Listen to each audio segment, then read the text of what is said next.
friends, to another amazing episode. This time we got a special guest who's about to drop some gems and help y'all secure the bag. Make sure y'all join the conversation by going to the m4show.com. Yes, ma'am. And of course, make sure y'all follow us on Instagram at The M4 Show. Queen. Should they like and subscribe or something? Most definitely. You should definitely go do that like right now. Yes, make sure y'all like and subscribe on YouTube, Apple Podcasts, Spotify, wherever you are listening to this episode. We appreciate you. It's free, so go ahead and do it. And it is your first move on being a millionaire. Now, let's get into it. Let's do it. Let's introduce our guest for today. The real question is, can we stop from being distracted by this amazing view behind us during this show? You'll do better than I will. You know that. Every time I hear boat, I'm like, oh, boat, squirrel. What is going on, beautiful people? Welcome back to another amazing, beautiful, melanated millionaires in the making podcast show. I'm your host, Truvel, creator of Black Wall Street, the board game. And as y'all know, I have my beautiful, amazing, burnt 3 years of marriage queen by my side right here. How you doing, Queen? I'm burnt. I'm burnt, y'all. Yes, you are. I guess every now and then I need a reminder that I'm not quite as melanated as I think I am. And I need sunblock. I do. But other than that, I'm doing a fantastic. Goodness. We've had this lovely view of Big Bear Lake for the last four-ish days. And I am not tired of it yet. No, doesn't get tired. If you're just listening, make sure y'all definitely tap into the YouTube. Although on YouTube, you can't see it too much. We'll make sure to do a nice little highlight video and get that out to y'all. Did I ever say my name? Did you say your name? I think I said starting with who are you? Who am I? I am Sinclair, aka the health nerd. Yes. Who is burnt? Yes, you are. So today we have a returning guest for the show. These are actually one of the few, if not only, live guests I think we've had on the show. They're not live today, but we had them live back in 2020. When you say live, you just mean in person. In person, right? Yes. Like they were here in person. We can high five. We can laugh together. We ate food together. It was a whole vibe, which I hope we can get to again. But now they're coming back virtual, but still live, and it's going to be a really good episode. Before we get into it, Queen. Yes. Can you please hit the folks with the Did You Know? The Did You Know? It is a remix of one that I have done before, but I think it's very appropriate for me and for you all, as well as it is summertime. But did you know that taking a 20-minute walk in the sun in the morning can not only help you with your immune system, but it helps with your hormones. And that's because of the circadian rhythm, which I've talked about here before, but that's basically the body's internal clock, right? Based on some external cues like the sun coming up and your body really sensing the sun on your skin, that lets your body know that it's daytime. So there are some hormones that it'll release.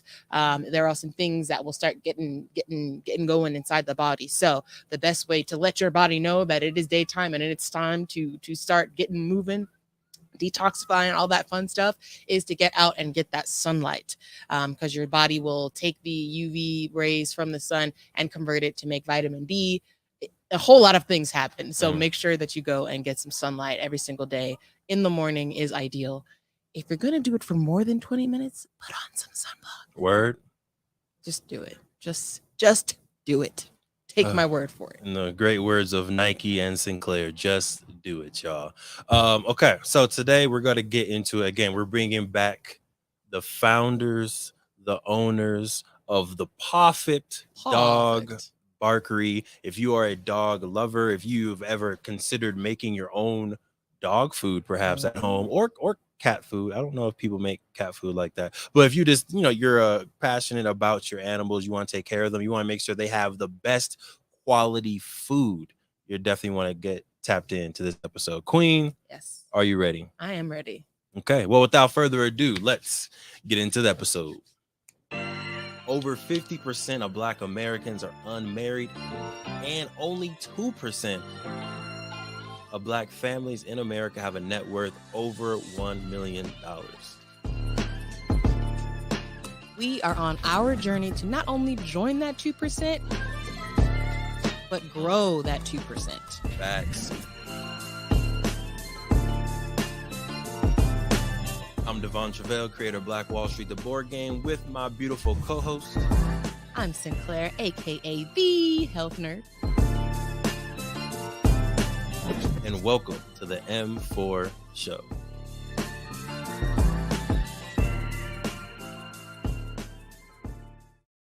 Bring them in, the Garcias. Welcome back, family. Thank you for having us today. Of course. Before we get, definitely go follow Pawfect Dog Barkery on Instagram right there on the screen. But huge congrats on the wedding. I know it's actually been a while since the wedding, Yes. right? But we had a lot of fun. Shout out to that donut machine. I just want to say shout out to the donut machine was lovely. And that was the first time that I've seen, I think, feet being washed at a wedding. Yeah. Right. That was y'all ceremony. So if you don't mind kind of just sharing a little bit about we were talking before, but the relief of being done with the wedding, but also just that the cultural aspect of it, or the religious aspect that y'all put inside of the wedding, things that I haven't seen before. Yeah, so we were a COVID 2020 postponement wedding. Mm-hmm. So we had some extra time to kind of go over what we wanted for our wedding. We've always been spiritual and religious and really grounded in our faith, although we're not perfect, but we did want that to be emphasized in our wedding, or just the bondage of our unity. And so with the feet washing, it's a sign of humility and humbleness among your partner. So knowing that you should be servants to each other. That means, when one needs something, you're there for them. You're a team. It's not 50-50, it's 100 and 100 together. And just being humble amongst each other, and saying sorry when you're wrong, or those aspects is the meaning behind the feet washing. Just bowing down towards one another and saying, hey, I'm your partner for life. We're in it together. Love that. I love the 100 100. Yes. Right? Because I think before officially getting married, like just looking at some of the marriages that I grew up watching, I had the mindset of, it's a 50-50 equal split, equal partnership, whether it's money, whether it's effort, whether it's duties, it's going to be an equal 50-50. And yeah, that's just not, I think, the healthy reality of what a marriage looks like. So thanks for saying that. I also like the humility aspect of it. It's like kind of showing and displaying in front of God, in front of everybody, like there's nothing I won't do for this person, right? Yeah, I love that aspect of it, because it's kind of just setting the tone on for the union and for the marriage. Yeah, and y'all were the little things. Sorry, Dawn. It's even the little things. Just simple. Hey, can you give me a glass of water? And go ahead and go to the kitchen and get a glass of water. And those little things, sometimes we take them for granted, but those are the things that kind of help build the foundation in a marriage. 100%. Or I'm sunburned. Can you put some cocoa butter on me? It's the little things.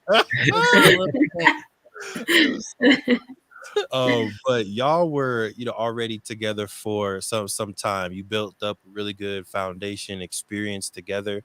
Has the relationship changed, shifted, matured after that official wedding, right? After the beautiful ceremony, after the mini escape from people and reality, and being able to, just be together. Have you seen the marriage or the relationship shift or develop at all? I would say so. Some, you would ask, or we would ask people like, oh, does it feel different when you get married if you've been together for a while? Some people would say yes, some people would say no. I think for me personally, I did feel a little difference. I felt more of a responsibility to represent not only myself, but my partner as well. Even just from physical appearance, but also the way I act and, all of that. Just because you are one, but also I felt more of a strength and knowing that we are building a future together, and focusing more on what we are, hoping for as a couple. And also, I learned things about him that I didn't know before once we started our business, which were great things, because now not only are we learning about each other on a romantic level, but also like on a business level, or we're maturing together. Yeah, love it. King Garcia, anything to sprinkle on that? Or did the queen say it? She I think she did a perfect job in explaining that. But just to add a little bit, it's just more, at least for me, I think for the male in the relationship, I would say that responsibility, right, of having to, or not having, but wanting to protect, right, wanting to nourish, wanting to provide support to your partner, right, and then having to answer to the mother-in-law too as well, right? So I have to make sure that I'm doing everything correctly, right? Making sure that I'm letting her know that I'm taking care of her daughter, right? Which is what she wants and what I should be doing to it, right? Yeah. It's great. It's a great answer, sir. Fabulous answer. I see you guys went through training. Yeah, you we've guys, been through course. Yeah. Husband 101. I think what I loved about what you said, Shirley, was the you represent more than just yourself now. And I feel like it doesn't at all take away from the fact that you are still individual people with your own identities, but it does to add just that layer of like, when we go out in the world, like, you are not just only Devon, right? You are Sinclair's wife and vice versa. Am I Sinclair's I mean, wife? That's a very interesting. That wasn't in the course, Ron. I promise you, that wasn't in the course. Sinclair's husband, you know what I mean? And vice versa. So I think that it just adds another layer of like, I want to make sure that I'm representing our family, right? Whether it's us two and dogs or children, right? We're a family regardless. And I want to make sure that I'm representing the Walker name well. That reminds me of the it's the small things, right? In your physical appearance. It be down to the sandals that I wore that these sandals, I wore these until they literally could not be worn anymore. So I take full responsibility for like wearing them past their time. It was not okay, Ron. It was just like, look, you can't go out there like representing us like that. And I was like, okay, when you put it like that, okay, I'll go get some sandals. Ron, the sole of the sandal was coming off. So every time it was a double flop, right? It's the flip flop, but then the flop had a flop. It was like, you can't wear that in public. It was a low rider. Yeah. So it was bad. I admit it. It was bad. I literally came home one day. I was like, we're throwing these away. Here's some new sandals. Discussion.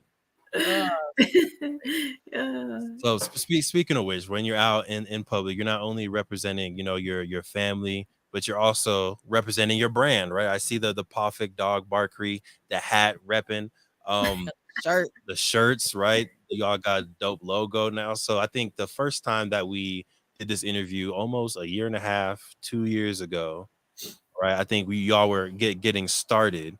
Can you tell people, or like refresh us on the origin stories of Pawfect, right? Why did y'all really get started in making this beautiful organic homemade dog food? Yeah, so we have 4 dogs of our own. We started with Coco, and she gifted us 5 of her babies, but we kept 3. And so along the way, we've just had different issues that I'm sure many dog parents have dealt with. Coco always had very dry skin and always had hot spots. Then her puppies came along, and Milo was having like bald spots. Yeah, and Buddy, we had issues where we wanted him to get some dental cleaning, but they wouldn't put him under anesthesia because his liver enzymes were coming back too high. So with these things, we tried the conventional medicine. Things weren't working. So we changed their diet to natural foods. We stopped the kibble.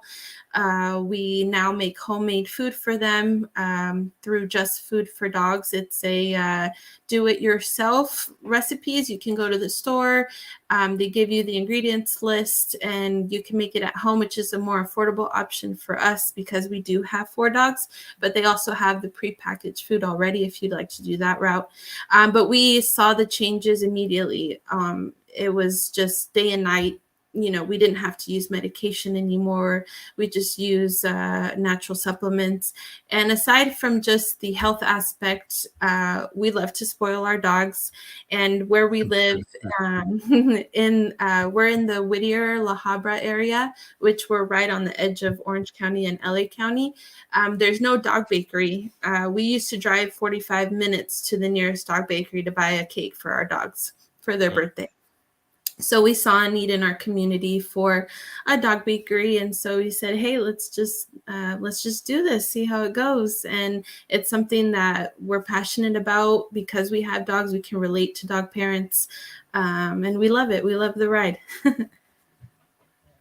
Yeah, and also just to add a little bit on that too. I mean, having the opportunity to see pictures, videos of our pupstomers, right? I think that actually is one of the best things as a owner from Pawfect Dog Barkery, is to see that and see the happy faces of our customers, when their dogs are loving the treats, the cakes, everything that we're doing. So yeah.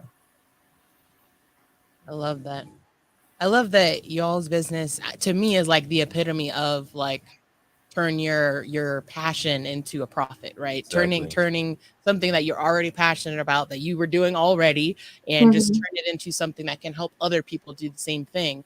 And it's kind of like the whole, like, your gifts will make room for you type of thing. Right. And now you've been able to turn it into a business. Y'all I don't want to spoil, because I want y'all to be able to say all of the wonderful things that have been happening since the last time we had y'all on. But big things, right, that's been happening to you and for you because you've been able to stay with the idea. First of all, that's like one of the hardest things, is to stick with it. Stick with it and really just grow and follow your passion. So kudos to both of you all. Whenever I hear that, and when I think about like following your passion, I almost always think about you all's and your journey and your business as an example of people like, just like, okay, a dog bakery may not be like top of mind when you think about like a side hustle, but it's yours, right? It's yours. It's very you, and it's being successful because it is something that you truly are passionate about. So I love it. I just wanted to give you a round of applause. Yes. Thank you guys. Thank you. Literally, now every time we pass by, we were somewhere. We were at some was it Orange County? Irvine. We were in Irvine. We walked by some dog food spot. I was like, oh, gotta send this to Shirley. I ain't got nothing on Pawfect. And you know what's so funny? We just met an employee that works at that pet kitchen at one of our pop-ups, and they're like, "Oh, you should reach out." So it was, thanks, James. Oh yeah. So really quickly, you said earlier that starting the business with Ron and possibly vice versa, you're starting to learn a little bit more about each other, right? And like within the business, sometimes like different identities or different aspects of a person comes out in different situations, right? So you could have been with someone for 10 years, but then you start a business together, and all of a sudden it's like, I didn't know you could make logos, or I didn't know you could do the XYZ.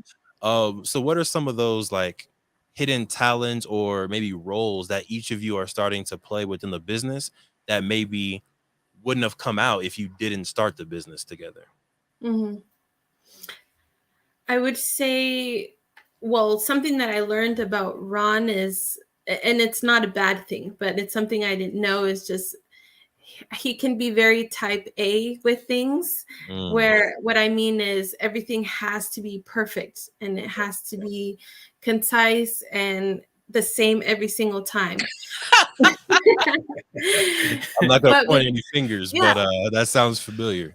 Yeah, because before I knew Ron, probably how everyone else knows Ron, very relaxed, very patient, chill guy.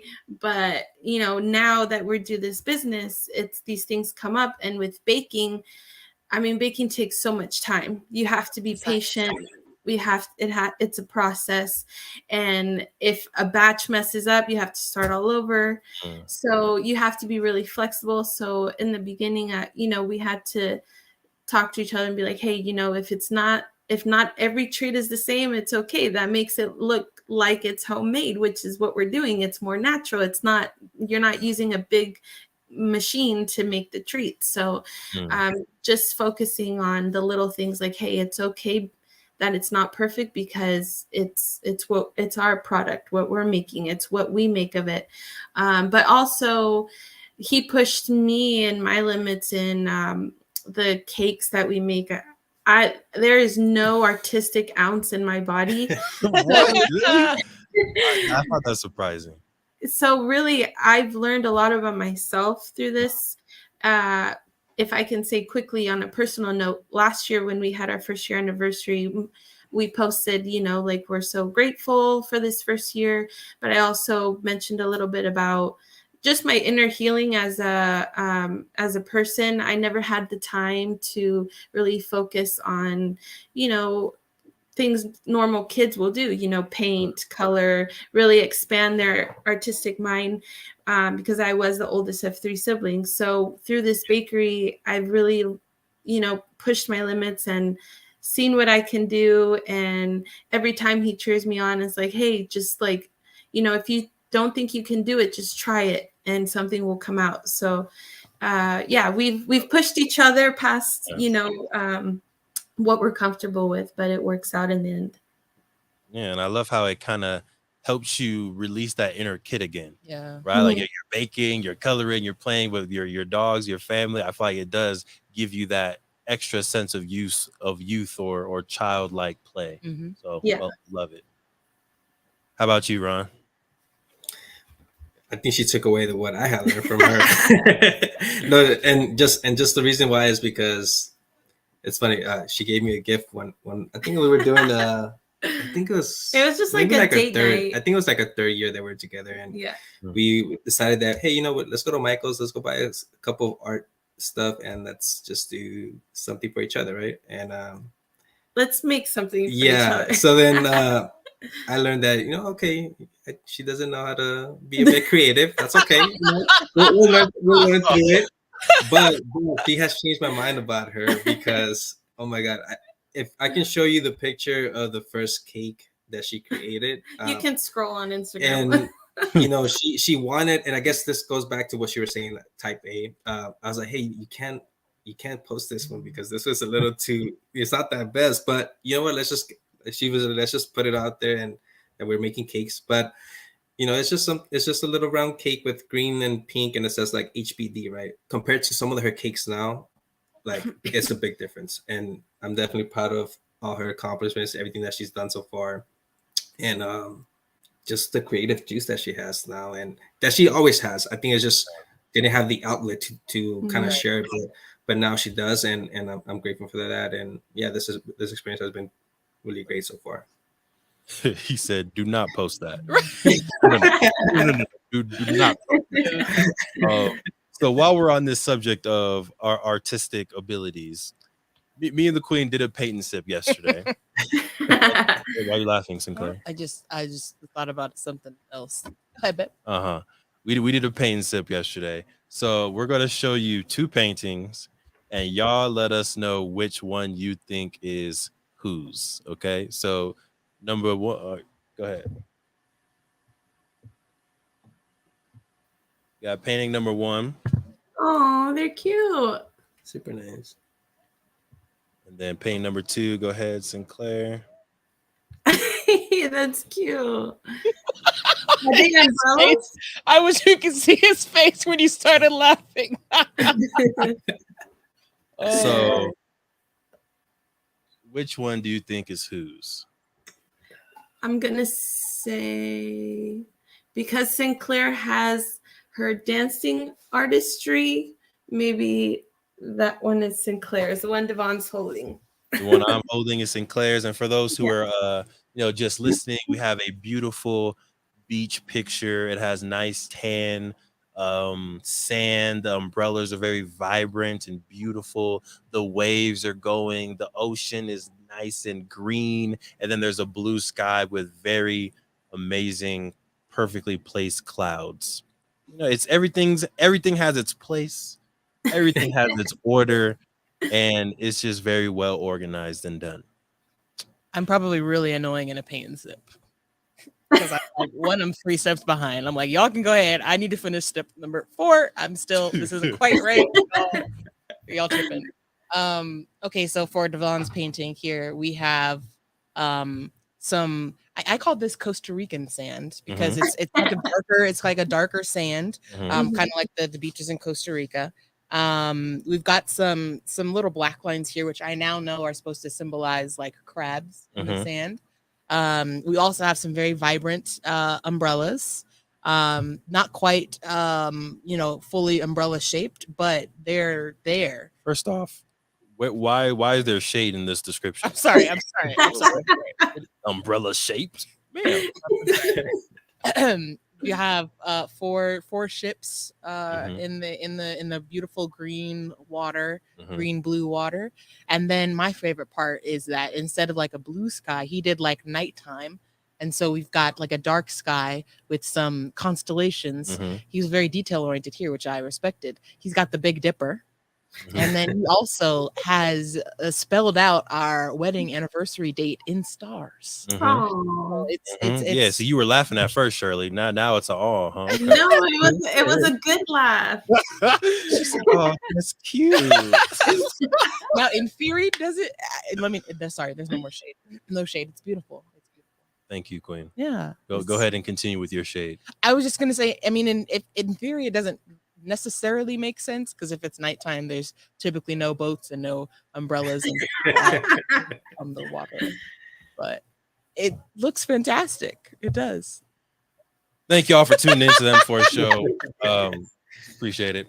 No, but I think to Shirley's point, like it's very fun to draw, right? Whether you're good at it, you're not good at it, like just get down and express yourself. And I think it's cool to be able to see a painting or see a drawing and you see aspects of who you are and your identity, your personality within those drawings. So if you haven't already, go ahead and do a paint and sip this week, this month with your loved one. Have some fun, no judgment. Just get out there and create. All right. But getting back to Pawfect, right?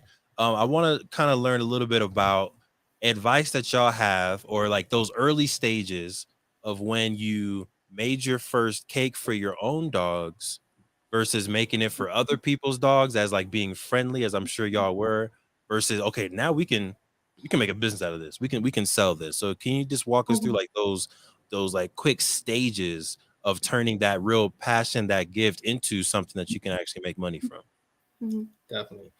Well, to be honest, the first time that Shirley or that we made a cake for Coco, that was when we were in college. And this is before even we had any thought of any idea that we wanted to create a bakery for dogs, right?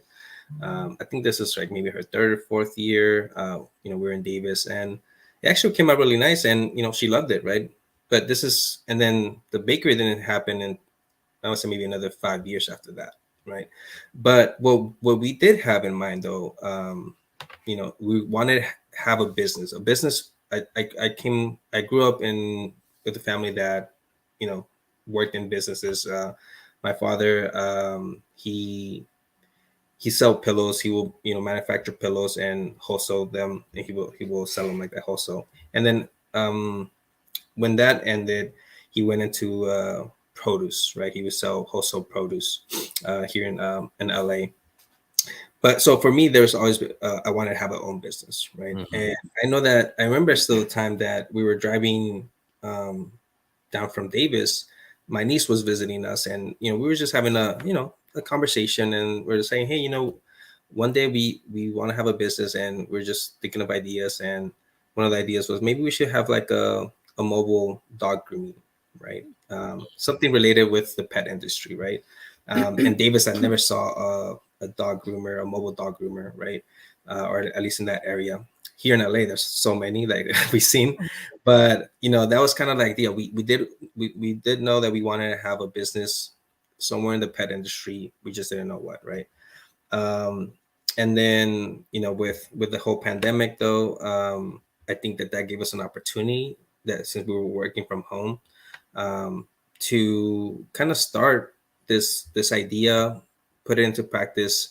And then Shirley was actually the main motivator, I guess, on this journey. She started off with making treats for her coworkers, for the coworkers, that they have their own pets, right? And they were our kind of our test takers. Aside from our 4 dogs, they were our test takers. And like, hey, can you give this to your dog, see if they like it? And that kind of was our beginning, is to start with Shirley's coworkers, and then our families. Our families have a lot of dogs. In my family, I think there's about 10 dogs. Just my immediate family, not counting my aunts and uncles. And then Shirley's family has 2 dogs. So there's at least about 20 dogs in our families, and then not counting friends too. So we had a pretty, I would say, a good amount of dogs in our immediate community to start sharing our treats, give some reviews, and kind of for them to let us know, hey, this is what my dog likes. These are some things that are good for the dogs. And then we started doing our own research and learning a little bit more about like the nutrients, what we want to put in our treats, what things. What are some of those main nutrients that y'all focus on? We try to cater to different likes, and for every dog is different. So my dog may like banana, your dog may like bacon. So always making sure.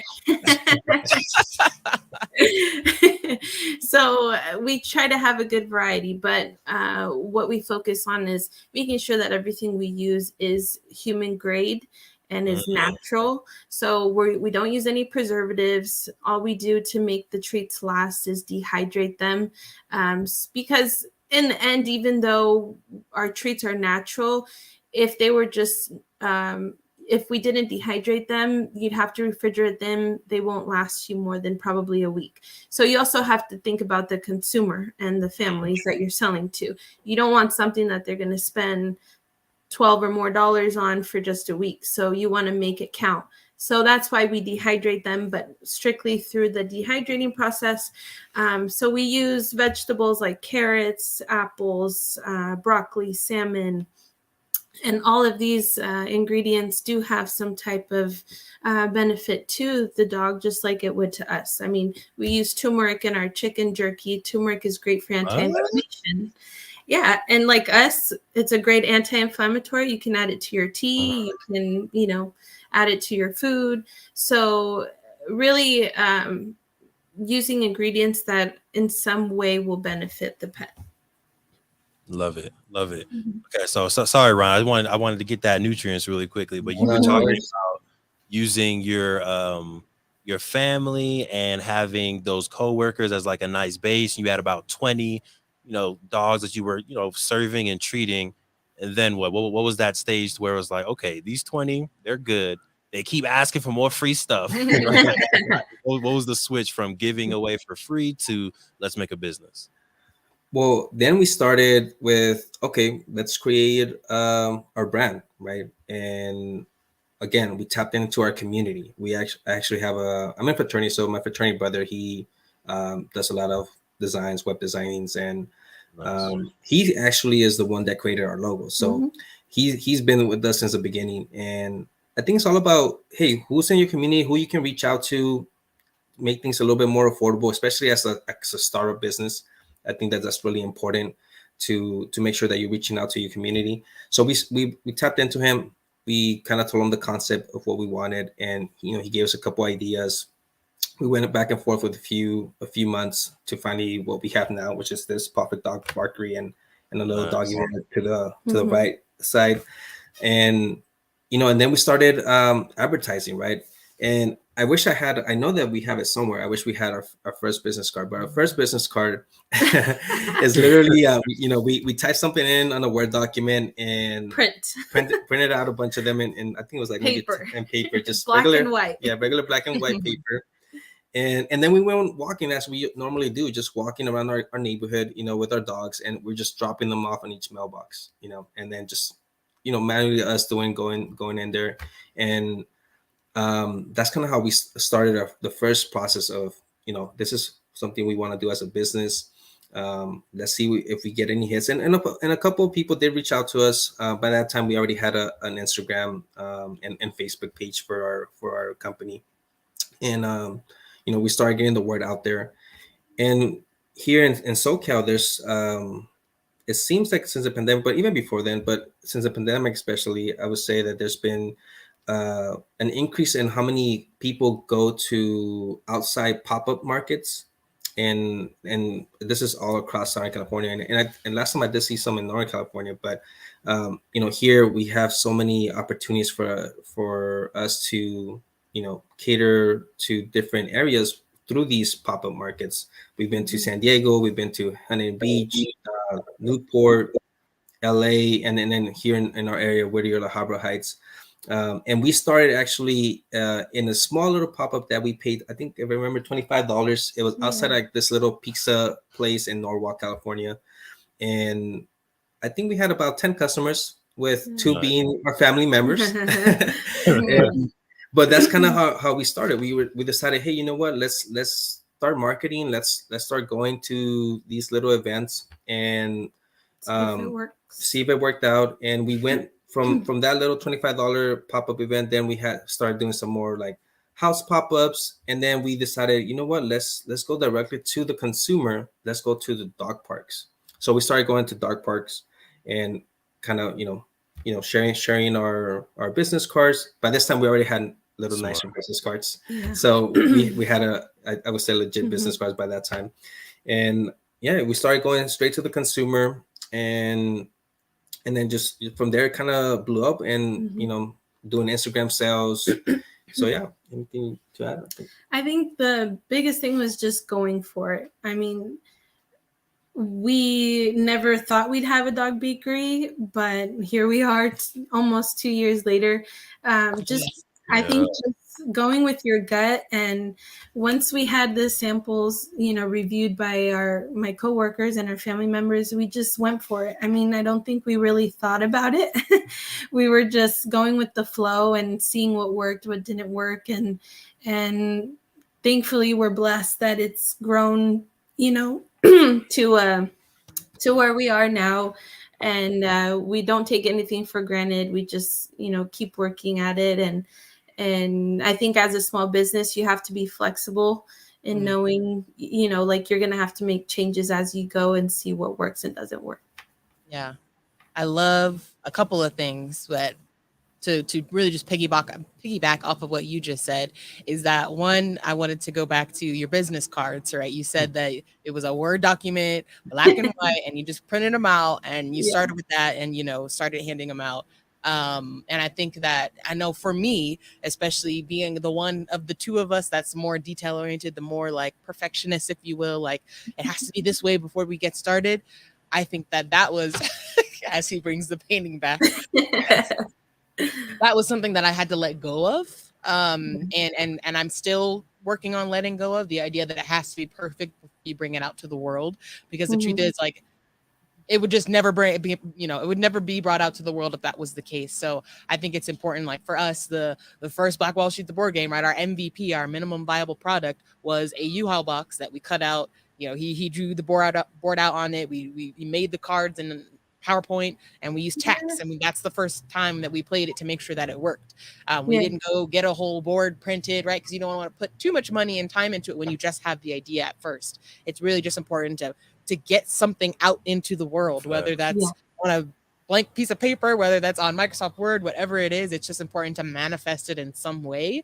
I feel like that's how you let the universe, whoever you want to say, like, I think that's how you let them know that you're serious. That's how you let the world know you're serious, so that it can start to attract, right, those people that are going to be interested in your product, those resources that are going to help you move it to the next level. So I think that it's really important to just get started. And to your point on, like, you didn't even know that you wanted to start a dog barkery. It just each step, you just took the next step, and then you've looked up, and 2 years later you are where you are. So I'm just saying that out there for the people who are out there that are like me, and you want to have your whole plan and, you know, your backup plan A through Z going before you even make an Instagram. Like Yeah. Entrepreneurship does not work that way. You have to just take a leap. It doesn't have to be the full business right at the beginning, but just start with your friends and family, right? That's how most businesses start. Start with your immediate community, get that feedback. It's so important so that you can take that next step. I say. Okay. So kind of along the lines, right? When you do put yourself out there, you are liable to make some mistakes, right? But the important thing is to learn from them. But let me ask you, what so far has been your biggest mistake or a couple of mistakes that you've made in your business? You want to start? I guess, yeah, I can start. If you want to, we can go first. You just let us know. Definitely. I think for one thing for sure that we learned, just, you know, this time around, 2020, you know, since it was just a startup, we didn't do, we didn't present anything tax wise because, you know, it was just to families and friends. So we weren't really selling much. It was just more to families and friends, giving them away. And then 2021, that's when we started selling. And you know, we once tax season was coming closer, I kind of reached out to my tax preparer that I know that I know through my family, and you know, we've been going with her for a few years now, and kind of just reach out to her. Hey, you know, we wanna use Pawfect and put it in our taxes, right, for this year. And she told us, well, you know, you in a week you have to, by I think it was already February, you have to report your sales tax, which we were definitely not prepared for, or at least considering about doing that, right? So you know, I told her, okay, well, what we need to do, she got me through it. We went through It was like the last day. It was the deadline. the deadline. So she was even gracious enough to help us and have it in by like the end of the day. Yeah. So down to the wire. Yes. Down to the wire. And you know, we had to learn that, you know, we weren't prepared for that. So we had to pay, I think it was about out of pocket from, you know, the stuff that we weren't saving up for. And so obviously now we're a bit more knowledgeable about, you know, finance stuff and making sure that we're reaching out to her and to other small businesses that, you know, we're able to make sure that we're doing things correctly, you know, legally, and making sure that now we're putting away a percentage just for taxes, so that at the end of the year, it's not this amount that we're not prepared for. And that was one of the big things for us that we learned. Listen, the IRS don't play. The IRS no. play. No mercy. No mercy at all. Okay. Oh, so that's on the mistake side, or the lessons that you're learning as entrepreneurs, right? Getting into the game. On the other side, what has been like a small switch or a small thing that you've been able to do that's like really shown huge growth for Pawfect, right? Like, oh, I didn't know we can be doing XYZ. Like, I love the going to the dog park in person and handing out cards. Like, you're going directly to the consumer. They're at a dog park, so they care about their dog. They have dogs. Here's some good, healthy, organic food for you. Great idea. Anything else like that that's really helped you grow the business? Yeah, we've done, you know, through trial and error and things that our customers also recommend. You know, you also have to take the feedback, what's working, what's not working. So now we've always had a lot of requests for cat parent apparel. You know, because it's always like, there's always things for dogs, but not for cats. So we, you know, let me backtrack. We started with just treats, right? Then once we were ready to put out in the world, like, hey, we do cakes, cupcakes, you know, more of the celebratory things, that helped add to Pawfect. Then once we were confident in the baked goods, we said, let's add apparel, because what proud dog parent doesn't want to rock dog, you know, parent apparel? So then we started with our apparel, and that helped kind of brought in what Pawfect Dog Barkery was. And it brought in more revenue, not just having to rely on treats, but then we had treats, cakes, and apparel.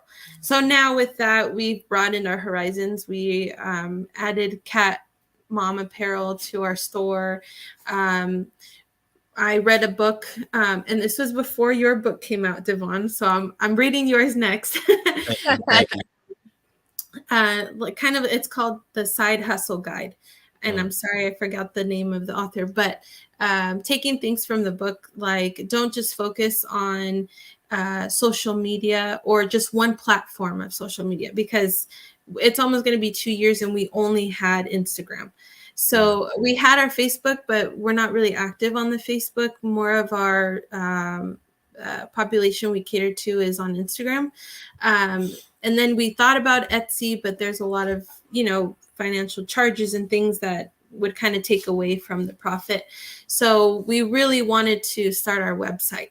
And so we've made the investment into starting our website where we can cater to people who are either farther away in other states that follow us on Instagram and want to order. It's just easier. Or people who just like to online shop. Not everybody likes to shop in person. So for the online shoppers, now we can also add another outlet for people to reach our products. And where did you build your website?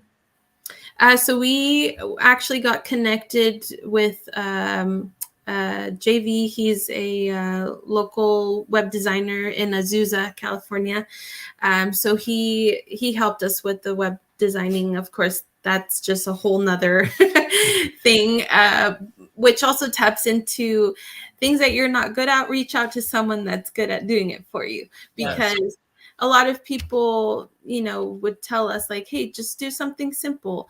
But we wanted something to look nice, to be effective. And because we have a lot of options and products and we customize cakes, the options are kind of endless. So we had to make sure that it was outlined properly. So thankfully we got connected to JV, and his page, I believe, is One Vector Design. And so he really helped us get this project out. Nice.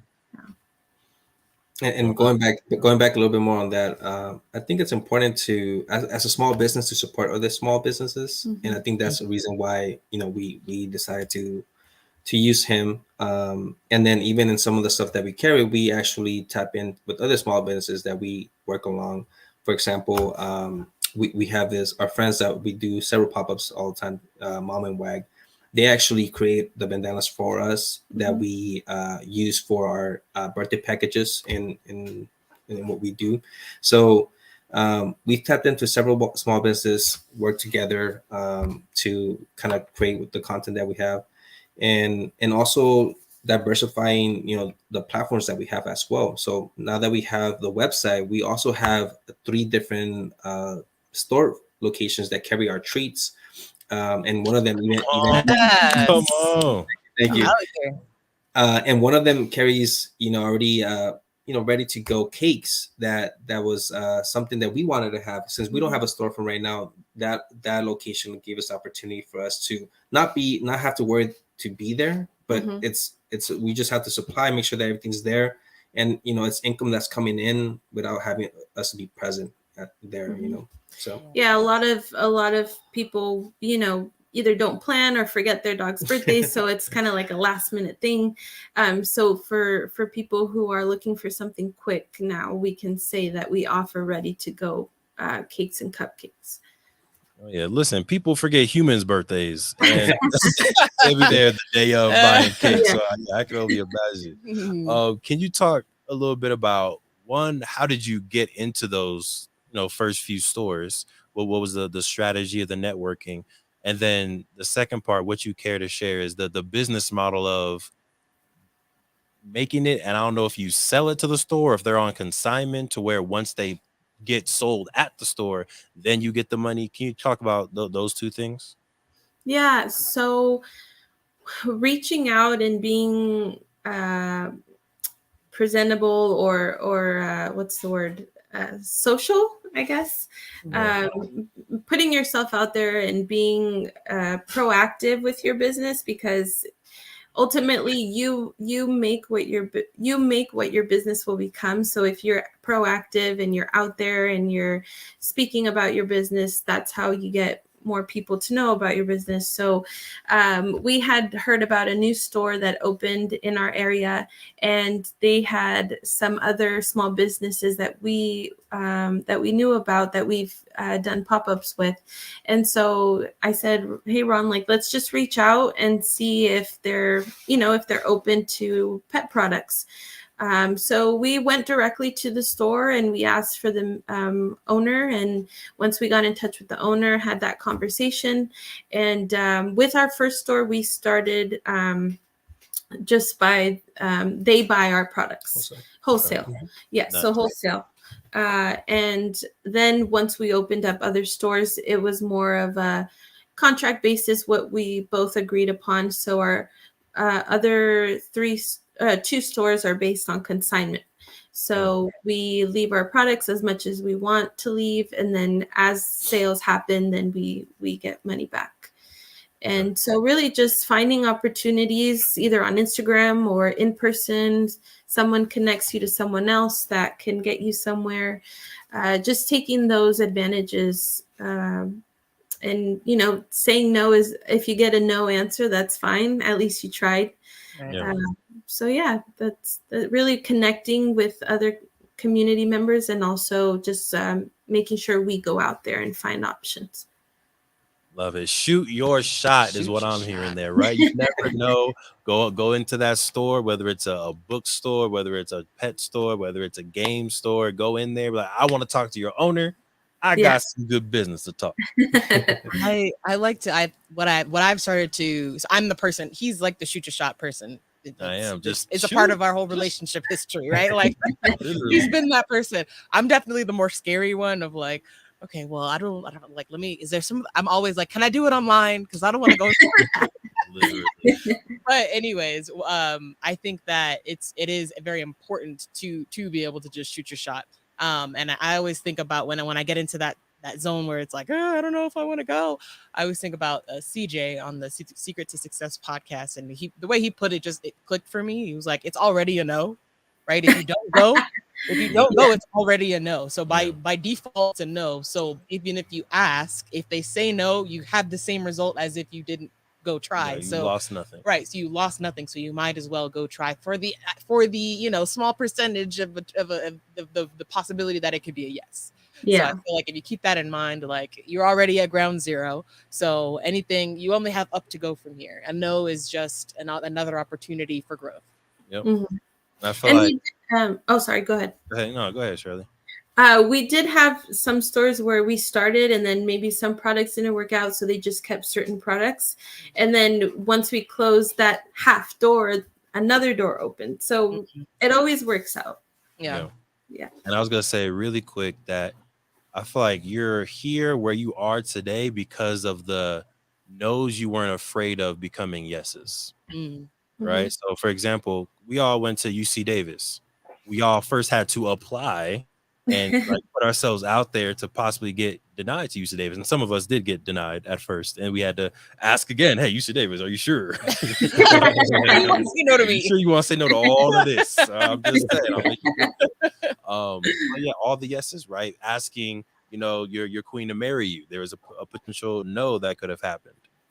Right. Everything that we've, I think, put ourselves out there for has got us to where we are today. So if you're looking at your life and you're like, you know what, I'm here now, I want to get there. There's going to be some no's that you're going to have to turn into yeses on that pathway. Right. Yeah. So love it. Keep shooting y'all shots. Keep shooting y'all shots. And can I just add one thing to that? I mean, I think Devon, you can relate to me, but you have a plan. I didn't think, I wanted to go into healthcare nursing since I was little. Yep. And all that rejection from master's programs got me to where I am now. And I own my own business. You own your own business, So all that rejection and all that no, when it feels terrible and like you feel like a failure, and then just find another outlet or something that you're passionate about and make it your own. Literally. So like, yeah, I've been denied probably 3-4 times from grad school. I wanted to go ahead and get my master's, and so I can become a teacher. But funny enough, now I'm teaching in classes without having to even get my master's. So I'm not in the debt that I would have gone to, and it happened faster than if I would have went through the 2-3 years of a master's program. So And you get to great. do it on your own terms right now. Yeah, and I get paid more to do it. To be, if I'm being 100% It's a honest win. with you. There'll be those Thank you. sometimes those moments where you're like, oh man, well, I still want to go to grad school. I still want to do all this, and Yeah. I'm all here. I'm here for it, right? Whatever you want to do. Sometimes I do have to remind him though, like, what did you want to do that for? What was the end goal? Like, let's think about that, Yeah. because you're pretty much doing that now. So is that still necessary? Yeah. If you want to do it, let's go for it. But I mean, the universe has opened up these doors that you can do what you wanted to do without having to go through those hoops that you thought you had to go through. Yeah. It's like you said, like one door closes and then like 5 more open up, maybe in a different hallway that you weren't originally planning on going. But Yeah. I feel like that's how life kind of guides you and finds you. That's how you just end up where you're meant to be, I think. Yeah. Great point, Shirley. I see you. You should, come on podcasts more often, y'all. Y'all got some wisdom. Keep coming. So we do want to give you a little bit of a break. We've been, showing y'all questions after questions after questions. So this is our Ask Declare segment where y'all get to take a little bit of a break, and you can ask either us as individuals or us as a couple any questions about our business journey, relationship, or health. And the health one will be mostly this one. You're in there too. Yeah, I think. Well, I have 2 questions, but I'll have him ask something too. When did you feel? I know you guys just recently rebranded.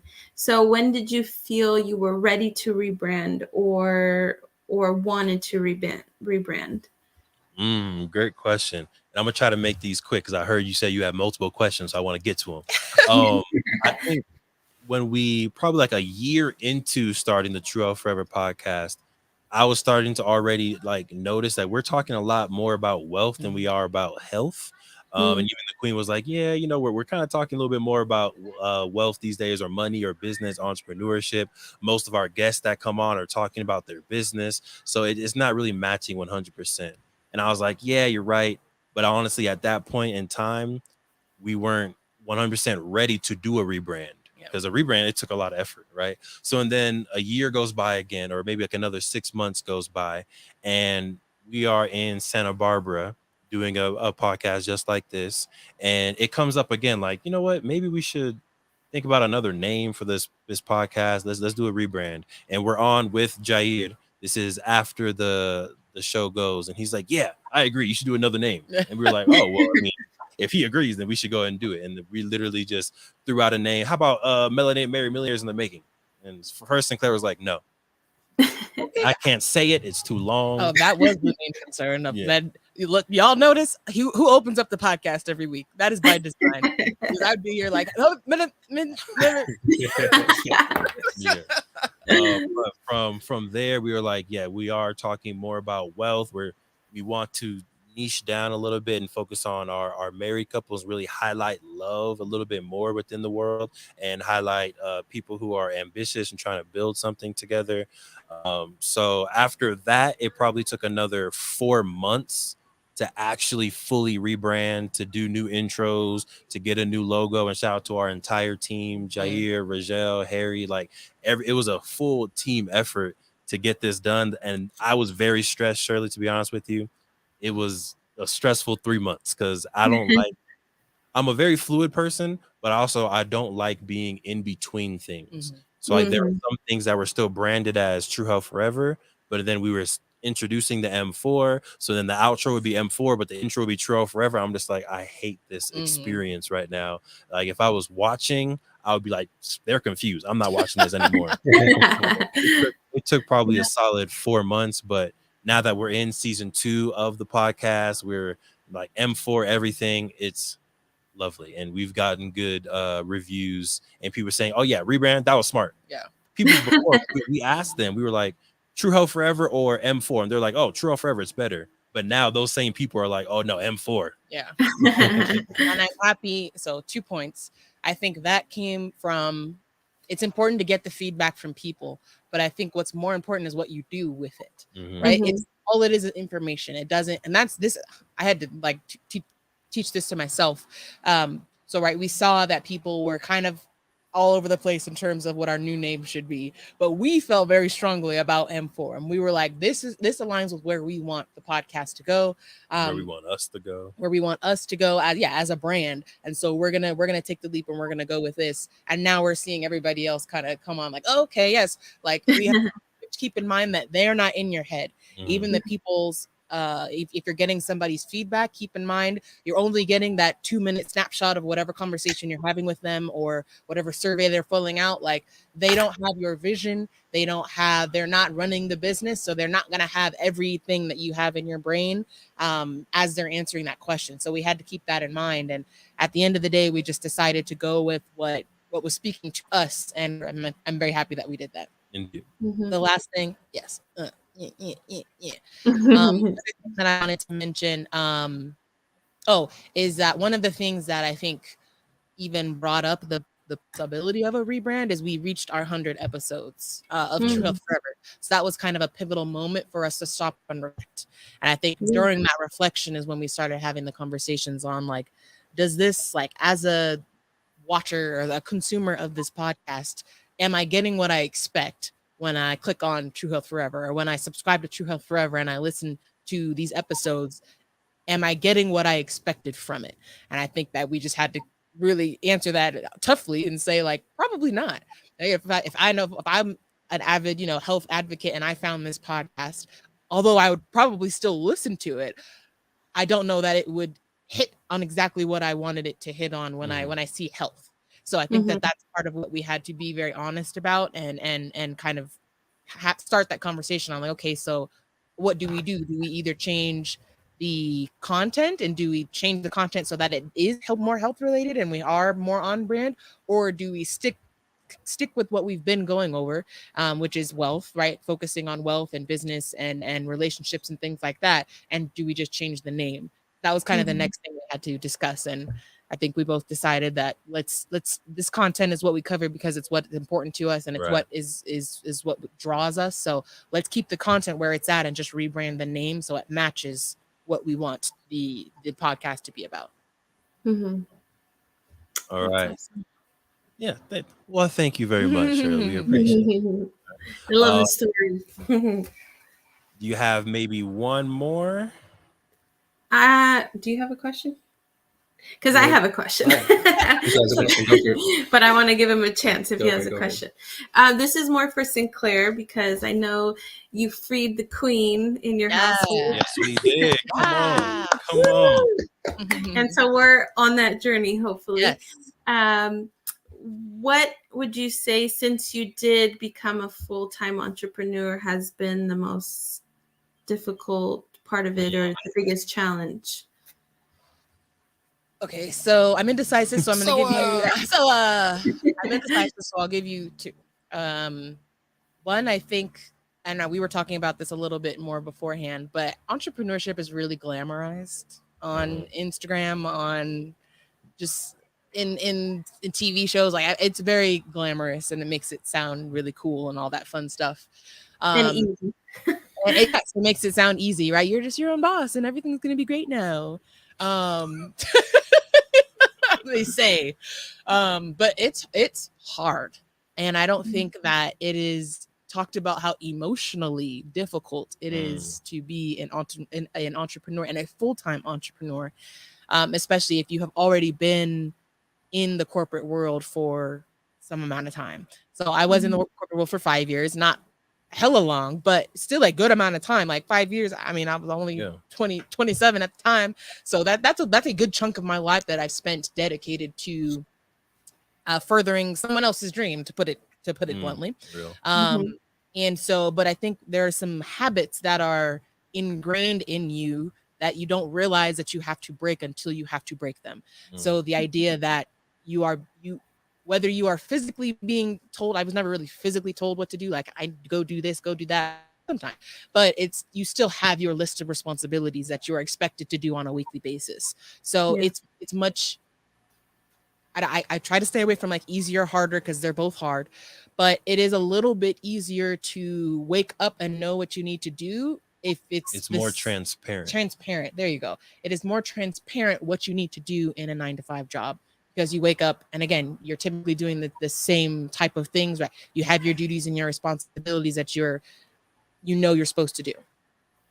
It is much more difficult once you take that leap and there is no manual. Like there is really nothing, right? You have the Launch It book. Hey, shout out, you may have a business coach, but outside of that, like there's no blueprint to do exactly what you want to do with your business, unless you are trying to literally copy what someone else is doing, which has never been what we're trying to do.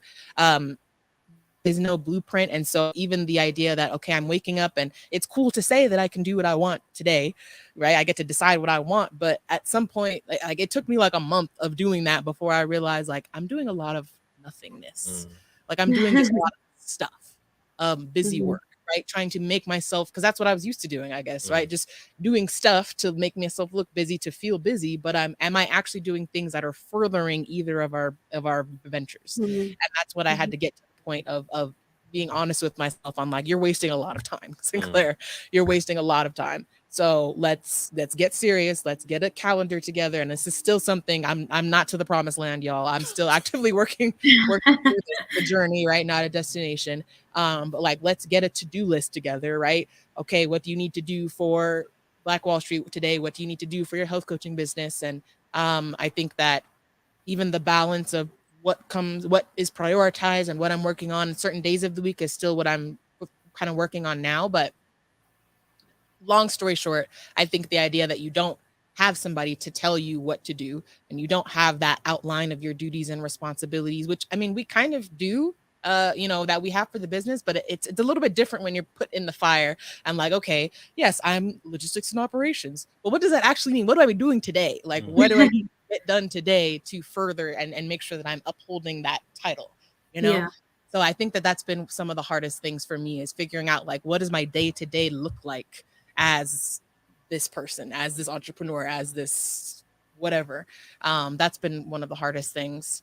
And then really quickly, just the second thing is when I talked about like the emotional struggle of putting yourself out there. I've been talking a lot about putting yourself out there, but the failures, right? And I'm learning to switch my lingo into more learnings. But at the end of the day, there are a lot of rejections that you go through in the world of entrepreneurship, right? So for me, this is really the first time I'm a full-on saleswoman. And, I think that I didn't realize that I would have to be. But when you start your own business, I mean, unless you got it like that and you can hire a salesperson, then you're kind of everything, right? You're the operations, you're the logistics, you're the salesperson, you're the creative team, like you are everything. And I didn't realize how hard the selling part would be, because it's not necessarily in my nature. And so to sit on those discovery calls and, to sit on free webinars, right? You think like, oh, I'm going to put all this stuff up for free and people are just going to come flooding. It's just not the case, right? It's until you've sat on a couple of free webinars and had nobody come, like, it's a very humbling experience, but it's that, like, but I'm still going to keep going. And so I think that it's a very humbling journey when you realize, I think you think that you just put stuff out there and everything's going to start coming to you and it's going to be easy. And it's just not, that's just not the case. So, like, be prepared for a lot of rejection, be prepared for those failures that you reframe as learnings. But yeah, I think it is a very humbling experience, but you learn a lot about yourself along the way. It's a very long-winded way of answering your question, but hopefully I answered it. Yeah, it's good info to know. And I think adding a little bit to it, the days that seem outside looking in, the days that you're like, oh, I got a lot done today, are some of the days where I will send you a list of to-dos. That's so true. Still in that mindset. Still in that mindset. And I don't think that's a bad thing. I think you need to know, how do I operate? And I think there are some people who can wake up and they have their own internal to-do list and they can get it done. And there's other people that they might have a lot of things going on in their head. So it's easier if I have a list of 5 things to get done today, I can get it done, right? So that's something that I had to learn, I think, watching your journey as well, and not trying to overstep too much and like be a quote unquote boss in the scenario. And I think one day I just asked you, is it helpful if I send you a to-do list? And you were like, yes, yes, it is. I was like, all right, bet. So then I wake up, I do a to-do list, I schedule it to be sent to you at a certain time, and then you'll get it, and then you'll be like, Devon, I got a lot done today. So it's been a transition for you too, then. Oh yeah. Yeah. Oh yeah. But lovely, beautiful thing. Because again, she's director of logistics operations. She does a lot of stuff that I don't like to do, which includes following up with people and asking them for money. So like, I'll do speaking engagements, I'll do workshops, and I'm the type where I'll give away for free for sure. But then Sinclair will be like, no, as per the agreement, I'm following up on the PO that should have been put in the mail last week. I need there's a couple emails I need to send. Go ahead and follow up. Yeah, I think as you do, become that full-time entrepreneur, which is in your future. Yes. I would say just not have a game plan, because maybe you do want a few weeks where you're kind of able to feel it. And Ron, those could be the hardest few weeks for you too, when you're just kind of watching her get into her zone and kind of find the rhythm. And then once she's found the rhythm, then you join the dance. You'd be like, okay, well, this is how I can add to the sauce too, right? But speaking of the future for you all, what are some other things that you are hoping to manifest and envision for Pawfect Dog Barkery? So one of the things is freeing the queen and her being able to go full time, right? Love it. Are there some other things within the year or within 5 years that you want to really see happen within your business? Yeah, definitely. We do have one thing that we're working. Now that we have the website, that was our main priority. But now and then freeing the queen. After that, we definitely, or in the process with that, is to have a mobile dog bakery. And what that entails is, rent prices is really pricey to have a brick and mortar, especially right now. And we figured that the best way to cut a bit of the cost, but still have a place or a location for our customers to go shop on a day-to-day basis. Because right now we only do pop-up events on the weekends, right? When we have time, and then obviously the 3 locations that we have right now in Whittier and the other 2. We want to have a mobile dog bakery that we're able to go throughout the week and set a schedule that we'll be there, and for customers to go and shop. And we have this idea of making it really dog friendly, lively. We're still undecided whether we want to have our like a little van or a trailer attached to a truck, but we're working on that. We have ideas in our heads of what we want it to look like, and that's the plan right now, to go mobile. And will help with bringing in more revenue, more exposure. I mean, seeing on the freeway on the 5 on the 60, just a trailer with a bunch of like dog paws. That's kind of like what we're envisioning right now, and we're working on that. And it's something that we can call our own, and it might not be a set place, but if we're on wheels, we can tailor to everyone. And because we try to target such a wide range of people, LA County, Orange County, we've even done events in San Diego, Las Vegas, like we can really go anywhere we want. And we can still offer the services that we have. And that's our long-term goal. Hopefully, I would say by next year. Smaller goals would just be adding to our menu, offering like a sampler box where people can sample treats before they commit to a bag of treats. Also, we're working on popsicles or popsicles for the summer. It's hot. Dogs want something fresh. So just adding little different things to our menu and being able to expand. Love it. I love the being able to drive anywhere and set up and just be free. This sounds really, really fun. Yeah. And then the popsicles also sound like a cool idea. So I love that y'all are continuing to innovate, right? Don't just have the idea, have the passion and stop there, but continue to think, what else can we do? Where else can we go? Love it. wishing y'all as much success and perfection as possible. So we're about to get into some weekly updates. We'll do it really quickly, and then we want you all to close us out with any advice that you have for people that are really wanting to take their passion and turn it into a business, specifically any married couples out there who have stuff that they do together. Then they're thinking about, ooh, do I shoot my shot? Do I turn into a business or not? Would love some advice from you all right after this. Queen, Yes. can you please get into your weekly updates or announcements?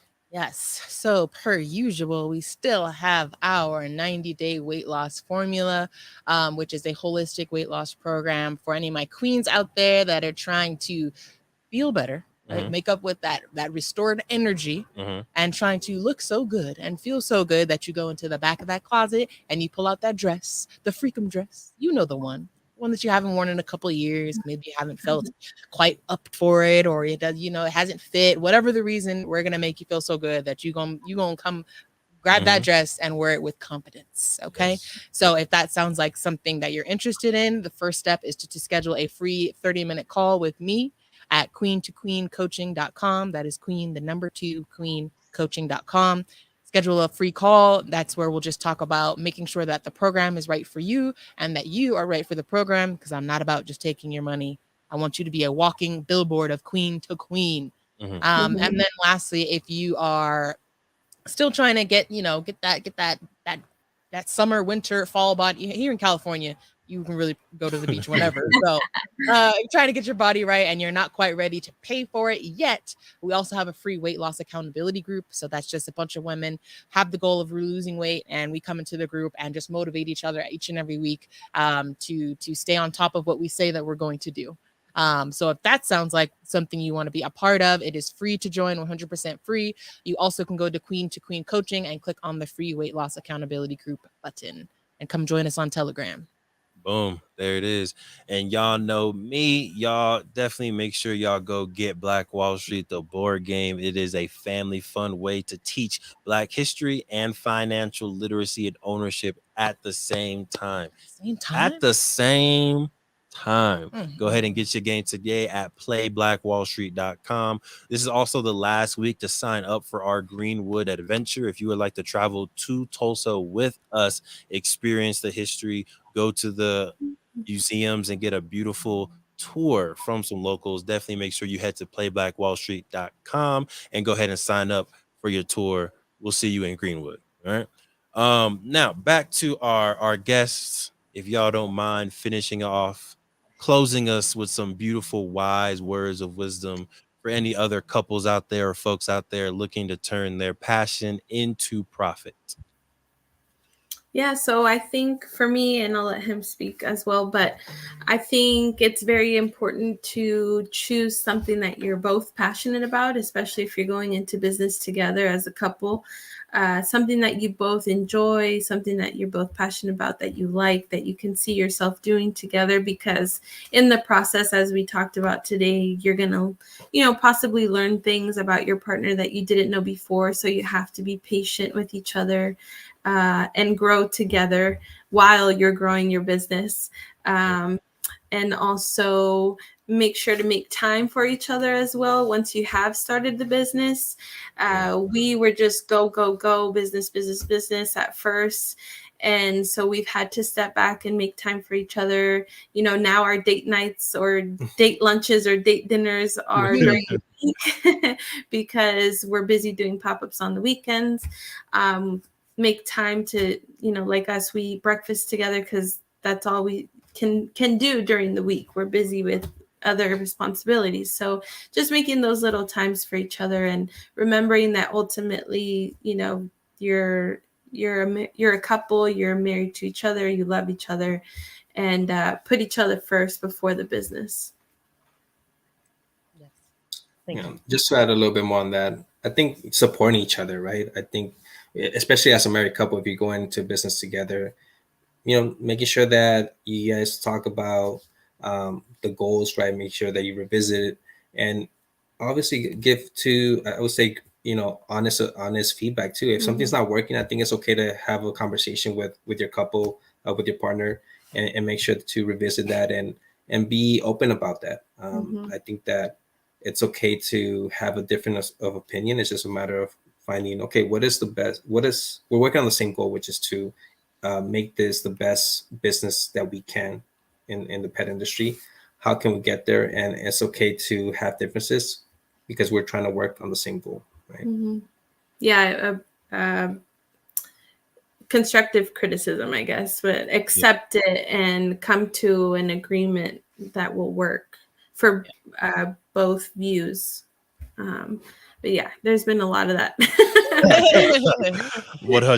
Part of the process. I think that is probably the most difficult part of the process, because y'all are true partners in the business and y'all have to see eye to eye on some things, right? And we have different personalities, y'all have different personalities, but at the end of the day, you need to come to an agreement so that y'all can move forward together. Just like in the marriage, when you're raising kids, when you're trying to buy a house, like it's going to be the same kind of thought process. So having the business, it's kind of like a practice ground for that. Yeah. It's important too. Like once you've come to that agreement, you may not be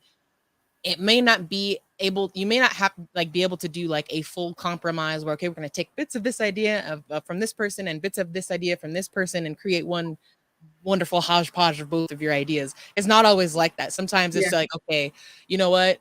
Let's just go with your idea. I think the hard part for the other person is you still have to commit to it as if it was yours, right? You can't be like 50% in it, but like, oh, but I want to be right. Like you got to get rid of that and like just know like whatever you've agreed on means that that's where you both are aligned to take the business, right?